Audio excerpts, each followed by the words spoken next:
Assalamualaikum warahmatullahi wabarakatuh. Bertemu lagi di semester genap ini, di semester genap ini untuk mata kuliah yang berbeda tentunya dari semester-semester kemarin. Nah, di saat ini kita akan mempelajari tentang statistika dan juga probabilitas, di mana di mata kuliah ini kita akan belajar tentang kemungkinan, kemudian juga statistik, pengolahan data, dan kita nanti fokusnya untuk bagaimana melakukan itu, melakukan pengolahan data statistik menggunakan software bantuan seperti SPSS, kemudian juga kita bisa melakukan eee, penghitungannya secara manual atau kita memahami konsepnya. Nah, kita akan belajar kali ini untuk di materi yang pertama mengenai pengantar statistika. Jadi ada 2 pokok di sini yang akan kita pelajari. Yang pertama adalah pengantar dari statistika itu sendiri dan juga terkait populasi dan juga sampel. Yang pertama dari statistika, statistik dan juga statistika. Tentang statistik dan juga statistika di sini, kata statistik dipakai untuk menyatakan kumpulan data. Jadi kumpulan-kumpulan dari data tersebut dinotasikan sebagai sebuah statistik. Kalau data itu kita kembali menarik lagi ke belakang, data merupakan kumpulan dari fakta-fakta yang ada. Misalkan, eh, fakta A memiliki hobi memancing, bermain bola. B memiliki hobi untuk misalkan ya di sini ya, A tadi memiliki hobi untuk mancing, bermain bola. Kemudian B-nya memiliki hobi untuk misalkan bersepeda dan juga memiliki hobi lain, misalkan uh, main game. Nah, ini adalah fakta. Si A memiliki hobi memancing, bermain bola. B juga ini, jadi kalau ini faktanya faktanya atau hal yang terjadi kepada A memang hobinya adalah memancing dan bermain bola. Si B hobinya faktanya hobinya memang bermain game dan bersepeda. Nah, kalau ini semakin banyak A, B, C, D, E, F sampai Z, banyak kumpulan fakta itu, maka dia disebut data. Dari fakta itu berubah menjadi data. Karena fakta-fakta tersebut berkumpul atau terorganisir secara baik atau terkumpulkan banyak fakta dari A sampai Z misalkan, maka itu akan menjadi sebuah data. Nah, data ini ketika dia berkumpul lagi, dari kalau fakta tadi berkumpul menjadi data, data ini berkumpul lagi nanti menjadi statistik. Nah, statistik di sini nanti bisa menimbulkan atau menghasilkan informasi baru dari data tersebut. Jadi data seperti ini masih sangat mentah istilahnya kalau dalam pengolahan data. Nanti bisa dieksplor untuk menghasilkan informasi baru. Misalkan seperti apa? Contohnya, data di sini dari data ini nih, dari berawal dari fakta ya. Fakta kemudian menjadi data. Kemudian apa sih yang bisa digali dari data-data orang yang memiliki hobi ini? Misalkan seperti itu. Nah, data hobi aja kok apa itu penting gitu. Tapi ternyata itu juga penting di era sekarang gitu. Dari data kumpulan ini atau kumpulan-kumpulan fakta ini, kumpulan fakta yang menjadi kumpulan data, itu bisa diolah menjadi sebuah informasi yang baru. Misalkan saja dari data hobi. Oh ternyata A ini memiliki hobi ini. Nah, itu nanti bisa diarahkan ke personalized marketing ketika kita menggunakan akun-akun marketplace. Oh ternyata si A ini sugestinya lebih senang ke memancing, maka dia akan mendapat rekomendasi atau barang-barang yang sesuai dengan hobinya. Misalkan seperti itu.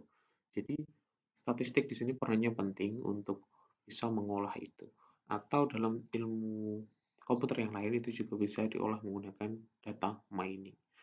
Jadi fungsinya di situ ya, statistik untuk tadi untuk melakukan kumpulan data. Jadi data-data itu dapat dikumpulkan dan menghasilkan sebuah informasi yang uh, lebih baru atau menghasilkan sesuatu yang uh, lebih bermakna atau bisa menghasilkan informasi. Nah, statistik di sini berhubungan dengan cara-cara atau teknik-teknik pengumpulan data, kemudian juga pengolahan dan menganalisisnya. Jadi kita akan melakukan pengumpulan data seperti apa? Pengumpulan data itu juga ada tekniknya nanti. Kita bisa sampling, kemudian kita bisa sensus, kemudian juga pengolahannya seperti apa, dan juga analisisnya. Nanti ada analisis regresi, kemudian korelasi, dan sebagainya. Itu akan kita pelajari di mata kuliah statistika ini. Kemudian data statistik. Data merupakan sekumpulan harga atau pengamatan yang dicatat. Tadi sudah kita bahas di awal juga, apa itu data, apa itu fakta, dan juga menghasilkan sebuah statistik. Nah, di sini data kuantitatif, jenisnya ada data kuantitatif dan juga kualitatif. Untuk mengidentifikasi data sebenarnya di sini ya, bedanya ada di kuan dan kuali. Kuanti dan kuali. Nah, kuantitatif berarti dia yang berbentuk bilangan, yang dapat uh, ya dalam bentuk nominal atau angka. Kemudian harganya juga berubah-ubah. Nanti di sini ada discrete, kemudian juga continue. Discrete itu data yang diperoleh dari hasil menghitung, kalau continue itu yang diperoleh dari hasil pengukuran. Misalkan menghitung kita ya tahu lah untuk menghitung uh, sum average itu bisa-bisa atau total gitu ya, rata-rata itu data discrete. Data kuantitatif yang discrete. Kalau continue berarti kita melakukan pengukuran. Pengukuran di sini bisa di sini contoh ya, jumlah hasil produksi tadi, kemudian penghasilan karyawan per bulan itu juga merupakan data-data kuantitatif. Kemudian kualitatif di sini dikategorikan menurut lukisan kualitas objek. Jadi contohnya unit produk yang bersifat baik atau cacat itu kan tidak bisa dikuantitatifkan, dia merupakan data yang kualitatif. Kalau unit produk yang baik itu harus memiliki angka sekian, itu kurang tepat untuk masuk ke kuantitatif. Makanya itu merupakan sebuah data kualitatif ataupun skill karyawan di sini. Skill karyawan itu tidak bisa dikuantitatifkan.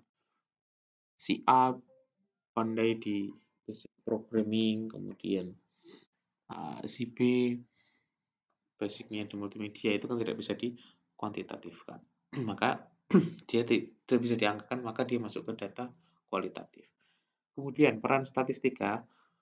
Jadi beberapa dekade hanya dikaitkan dengan fakta-fakta dan juga penyajian angka. Kemudian saat ini sudah banyak metode dan juga konsep yang bisa digunakan. Ya, jadi statistika di sini perannya nanti sangat penting untuk teman-teman juga yang nanti arahnya untuk ke tugas akhir skripsi. Statistik juga akan membantu gitu, untuk melakukan pengukuran, untuk mencari atau bagaimana menentukan sampel penelitian, bagaimana populasinya dan sebagainya. Itu peran statistik ada di situ. Kemudian statistik tidak berhenti sampai di pengumpulan, kemudian pengolahan data, tapi dia juga sampai penyajian data. Penyajian data di sini bisa dalam bentuk tabel, grafik, dan yang lain-lainnya. Kemudian jenisnya ada deskriptif dan juga inferensi. Deskriptif di sini meringkaskan dan menggambarkan segi-segi yang penting atau yang sangat penting dari data. Kemudian dari inferensi, mengevaluasi informasi yang terkandung dalam data.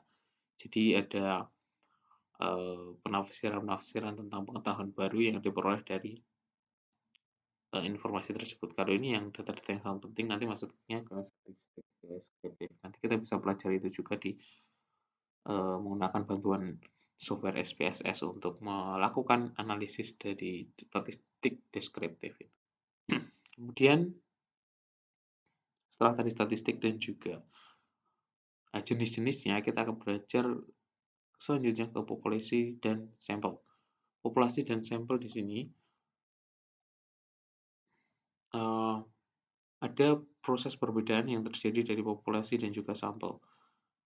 Ada di proses generalisasi, yaitu mengeneralisasi populasi atau sekumpulan atau keseluruhan objek yang diamati dengan menggunakan informasi sampel atau bagian dari populasi. Jadi contohnya kita ingin mengetahui lama waktu running program, kemudian juga ingin mengetahui kecepatan pelayanan kasir, atau misalkan mengetahui kecepatan informasi sampai tujuan. Nah, dari populasi tersebut merupakan definisi lebih lanjutnya merupakan himpunan seluruh objek yang menjadi penyelidikan. Jadi himpunannya semuanya itu ada di sini, populasi namanya. Total dari himpunan yang akan menjadi objek atau yang akan diteliti. Nah, sedangkan sampel itu adalah sebagian dari populasi yang diambil untuk diteliti. Jadi hanya beberapa saja untuk kita lakukan sampling, karena dari sampling ini sudah akan mewakili seluruh populasi. Nah, ini ada teknik yang bisa digunakan. Jadi populasi itu dikarakterisir oleh ukuran yang disebut parameter, sedangkan sampel itu dikarakterisir oleh ukuran yang disebut statistik. Jadi kita bisa membayangkan ya, sebuah populasi itu berarti dia sebuah gambaran yang luas atau semua objek dari yang kita ambil untuk penelitian, kemudian samplingnya itu adalah sebagian kecil yang sudah mewakili. Misalkan di sini mungkin teman-teman sudah pernah melihat dan sering ketika pemilu pilkada. Nah, itu kan mereka mengadakan quick count dengan margin of error biasanya hanya sekitar 1-2%. Nah, kenapa seperti itu? Karena dari semua populasi yang ada di Indonesia, sampling yang dilakukan atau sampel yang diambil untuk melakukan quick count itu sudah memenuhi kriteria. Jadi, kemungkinan untuk meleset dari hasil perhitungan hanya sekitar 1-2% kebanyakan. Margin of error yang bagus di angka itu. Nah, margin of error biasanya di exact atau di ilmu sains gitu ya, itu biasanya ditolerir sampai di 5%. Akan tetapi itu cukup cukup besar untuk margin of error sebesar 5%, makanya banyak error yang terjadi hanya 1-2%. Nah, bagaimana caranya? Nanti itu bisa dilakukan dengan pemilihan sampel yang baik. Bagaimana melakukan sampling, teknik sampling yang tepat. Jadi bisa dilakukan untuk untuk pemilihan titik-titik tertentu yang dikiranya memang nanti akan mewakili dari seluruh populasi yang ada. Kemudian dari populasi dan sampel, di sini kesimpulan yang nanti bisa diambil dari sebuah penelitian atau sebuah hal secara umum diharapkan itu dapat berlaku untuk keseluruhan. Tetapi untuk mendapatkan itu, contohnya tadi quick count bisa diharapkan bisa menggambarkan dari keseluruhan pemilihan. Nah, untuk mencapai di situ, maka ada dua jalan yang dapat digunakan. Yang pertama sensus dan kedua sampling.